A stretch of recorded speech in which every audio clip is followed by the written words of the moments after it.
Purslane. Starting at number 1, you've got purslane. Most gardeners already know this plant, they just think it's a weed. And that's the mistake. Purslane is a low-growing succulent with thick, paddle-shaped leaves. They spread flat across the ground in summer heat. Here's what makes it a goldmine. Purslane holds the highest omega-3 level of any leafy land plant on Earth. That's backed by published research. It's also packed with vitamin A, C, E, potassium, and magnesium.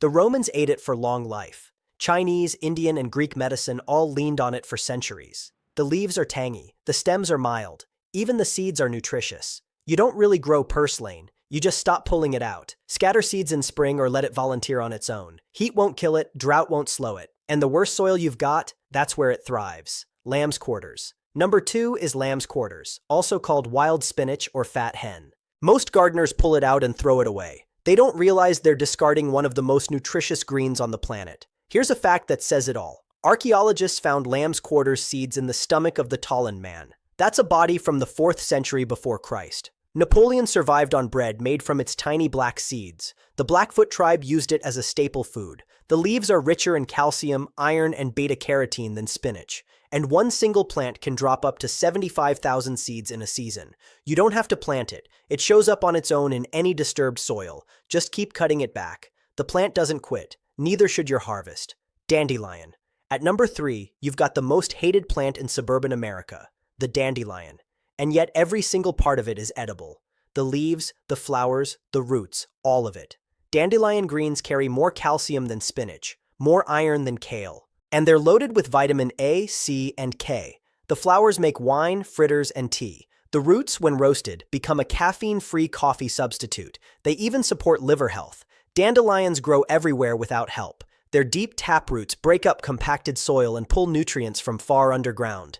They're nearly impossible to kill, so stop trying. Harvest young leaves before flowering for the mildest taste. Dig the roots in fall when they're thick with stored energy. People spend billions of dollars a year killing this plant. You can eat it for free. Good King Henry. Number 4 is Good King Henry, a perennial vegetable that was once a staple in European cottage gardens for centuries. Then it quietly disappeared. Why? Pollen from this plant has been found at Neolithic, Bronze Age, and Roman sites across Britain. It was a key ingredient in medieval peasant soups from the 12th to the 16th century. Combined with leeks, chard, and bread, it made the broth that sustained whole villages.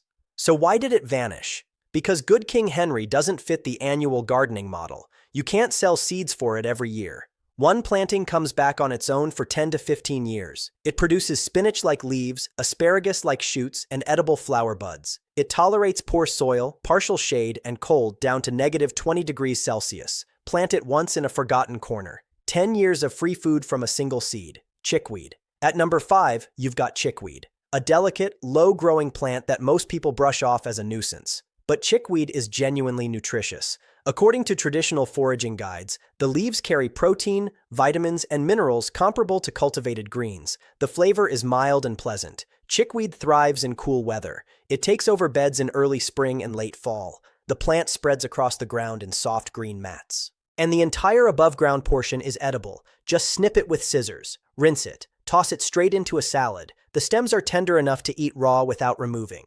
You don't need to plant chickweed. It shows up on its own in moist, rich soil. If you want more, scatter seeds in fall or early spring. Cut the tops when plants are lush. Multiple harvests. From one patch. From a weed. Stinging nettle. Number 6 is stinging nettle. And yes, it stings. But once you learn to handle it safely, nettle becomes one of the most valuable vegetables you can grow.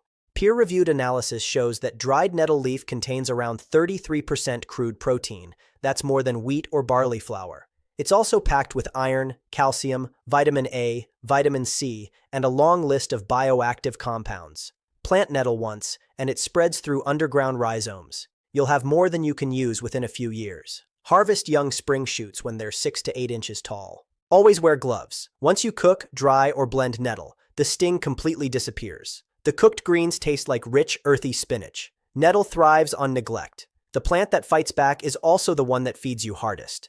Jerusalem artichoke. At number 7, you've got Jerusalem artichokes, also called sunchokes. These are tubers that grow on tall, sunflower-like plants. And when I say they grow like weeds, I mean they're nearly impossible to stop once you plant them. Indigenous tribes across North America cultivated them long before Columbus arrived. French explorer Samuel de Champlain found Native Americans growing them at Cape Cod in the year 1605. He shipped them straight back to Europe. One single tuber planted in spring becomes a 10-foot-tall plant by fall. It produces dozens of new tubers underground. The flavor is nutty and slightly sweet. Think potato meets water chestnut. They're rich in inulin, a prebiotic fiber, plus iron, potassium, and thiamine. Plant once. Harvest forever. No replanting required. Auroch. Number 8 is auroch, also called mountain spinach. This is a tall, leafy green that climbs 4 to 6 feet high. It produces abundant leaves all summer long. Auroch comes in green, red, and golden varieties. All of them are edible and delicious. Here's what makes auroch a lazy gardener's dream.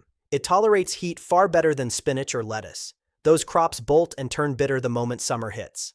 Auroch keeps producing tender, mildly tangy leaves, right through the hottest months. It's a close cousin of lamb's quarters and quinoa, so the nutrition profile is excellent. Plant auroch seeds in spring. Thin the seedlings to about 12 inches apart. Let it grow. Harvest the outer leaves regularly to encourage new growth. By late summer, auroch drops seeds on its own. Next year's crop plants itself. Wild mustard. At number 9, you've got wild mustard. A fast-growing green that shows up in gardens, farm fields, and along roadsides everywhere. The young leaves are edible, the flowers are edible, and the seeds can be ground into actual mustard condiment. Wild mustard grows incredibly fast in cool weather. From germination to harvest takes about 30 days. The leaves carry a peppery, spicy kick that adds real flavor to salads, stir-fries, and pestos. To grow it, you just scatter seeds in early spring or fall. Then ignore them. Wild mustard germinates quickly and pushes through almost any soil. Harvest the young leaves before the plant flowers. Once it bolts, the leaves get too bitter. Let some plants go to seed. They self-sow aggressively. And the bonus? It feeds your soil while it feeds you. Miner's lettuce. Number 10 is miner's lettuce, also called claytonia or winter purslane.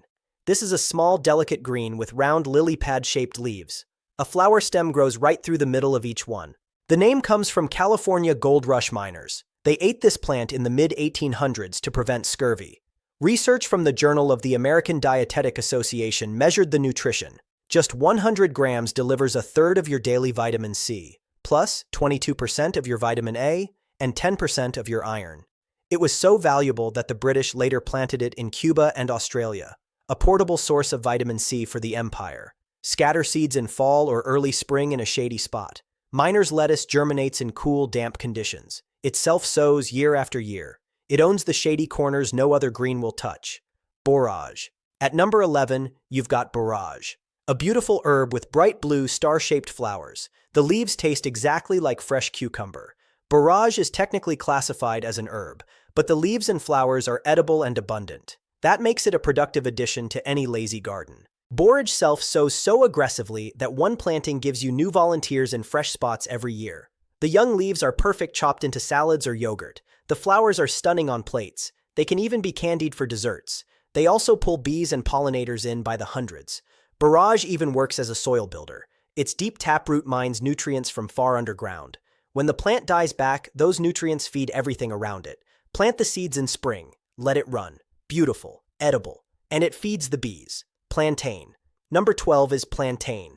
The flat-leaved weed with oval foliage and parallel veins. It grows in every lawn and along every sidewalk. And no, this isn't the banana relative. This is the original European medicinal plant that settlers brought to the Americas. Native tribes nicknamed it white man's footprint because it grew wherever colonizers walked. Plantain is edible and deeply medicinal. The young leaves are tender enough for salads. Older leaves cook down like spinach. The seeds are a close relative of psyllium, the same fiber used in modern digestive supplements. Plantain grows everywhere without any help. It tolerates compacted soil, foot traffic, and even regular mowing. Here's the bonus. Get stung by a bee or bitten by a mosquito. Crush a leaf in your fingers. Press it onto the spot. The swelling drops in minutes. Wood sorrel. At number 13, you've got wood sorrel, a small, low-growing plant with heart-shaped leaves that fold up at night. The flavor is sharp and lemony. Wood sorrel often gets mistaken for clover, but the giveaway is the taste. The moment you chew a leaf, you get a burst of citrus that feels like pure lemon juice. The leaves, the flowers, and the little green seed pods are all edible. Kids absolutely love eating wood sorrel straight from the garden. It thrives in shady, moist areas where most other vegetables refuse to grow, and it self-sows on its own. Once you have a patch, it comes back every year without any help. Harvest by snipping the tops and tossing them into salads, or steep them in cold water for a refreshing summer drink. Tart, refreshing, and it grows itself. Amaranth. Number 14 is amaranth, a towering plant that produces both edible leaves and nutritious seeds. And the history here is wild. Amaranth was a sacred staple for the Aztec Empire alongside corn and beans. Tribute records show 20,000 tons flowing into Tenochtitlan every single year. But when Hernán Cortés conquered the empire in the year 1521, he did something brutal. He banned the crop under penalty of death. He ordered the fields burned. He threatened to cut off the hands of any farmer caught growing it. The ban held for nearly 400 years. Today, amaranth is back, and it deserves to be. The seeds contain all 9 essential amino acids, more protein than wheat. The young leaves cook down like spinach. The plant grows 5 to 8 feet tall. Cortés couldn't kill it. Your bad soil won't either. Wild fennel. At number 15, you've got wild fennel, a tall, feathery plant with a sweet licorice flavor running through every single part. The leaves, the seeds, the stems, even the roots are all edible, and it grows like a weed in dry, poor soil where nothing else wants to be. Wild fennel self-sows so aggressively that it now grows along roadsides across California, Italy, and Australia. No human care needed. In your garden, it's equally tough. The aromatic seeds are used in cooking, baking, and digestive teas. The feathery leaves add flavor to salads, soups, and fish dishes. The bulb is sweet and crisp when sliced raw. Harvest the seeds in late summer when they turn brown and dry. Harvest the leaves anytime. No replanting, no fertilizing, no fuss. Garlic mustard. Number 16 is garlic mustard, an invasive plant across North America. B-roll, garlic mustard taking over a shaded forest floor in early spring. But a genuinely valuable edible green if you actually use it. The young leaves taste like a perfect cross between fresh garlic and sharp mustard. They're loaded with vitamin A, vitamin C, and minerals. Garlic mustard thrives in shady, moist woodlands where almost nothing else will grow. It's biennial. That means it grows leaves the first year and flowers the second year. And both years, the leaves are completely edible. Harvest the young leaves in early spring when they're tender. They make exceptional pesto blended with olive oil and nuts. Older leaves get tougher but still cook beautifully. Most regions call it invasive. Lazy gardeners call it free pesto. Clover. At number 17, you've got clover, the nitrogen-fixing plant that already grows in lawns everywhere across the world. Both white clover and red clover are edible, and they're incredibly useful in the garden. The flowers are slightly sweet and can be eaten raw or dried into tea. The leaves are edible too, though a little tough raw, so they're best lightly cooked. But the real magic of clover is in the soil. It pulls nitrogen straight from the air, then deposits it into the ground, feeding every plant growing nearby. Clover grows everywhere without help. It tolerates poor soil, drought, and constant foot traffic. Let it grow in your lawn. Red clover tea is a traditional remedy for inflammation and respiratory issues. A weed that feeds your soil and feeds you. Wild violets. Number 18 is wild violets, the small heart-leaved plants with delicate purple, white, or yellow flowers. They pop up across lawns and shady garden beds every spring. Both the leaves and the flowers are edible, and the nutritional content is genuinely impressive. Violet leaves are exceptionally high in vitamin A and vitamin C. Some foraging sources report higher vitamin C by weight than oranges. The young leaves are tender and mild. They work perfectly in salads or wilted like spinach. The flowers are sweet and delicate, beautiful on plates, in vinegars, or candied for cakes and desserts. Violets spread on their own, forming dense mats in cool, shady areas. They self-sow readily. Edible, beautiful, free, mallow. At number 19, you've got mallow, sometimes nicknamed the cheese plant. This is a low-growing plant with round scalloped leaves and small pink or white flowers. Every single part is edible. The young leaves are tender and slightly mucilaginous. That means they naturally thicken soups and stews, the same way okra does. The roots can be boiled and cooked like parsnips. And the seed pods, when still green, look like tiny wheels of cheese. That's exactly how the plant got its nickname. Mallow grows everywhere. In gardens, in vacant lots, in disturbed soil along sidewalks. It tolerates heat, drought, and poor soil with no complaint. And it self-sows readily, coming back year after year. The soothing mucilage in mallow has been used in traditional medicine for digestive issues for thousands of years. Shepherd's purse. And finally, at number 20, you've got shepherd's purse, a small annual plant named for its tiny heart-shaped seed pods. They look just like the leather pouches medieval shepherds wore on their belts. The young leaves are edible. They taste like mild cabbage with a peppery bite, almost like a softer version of arugula.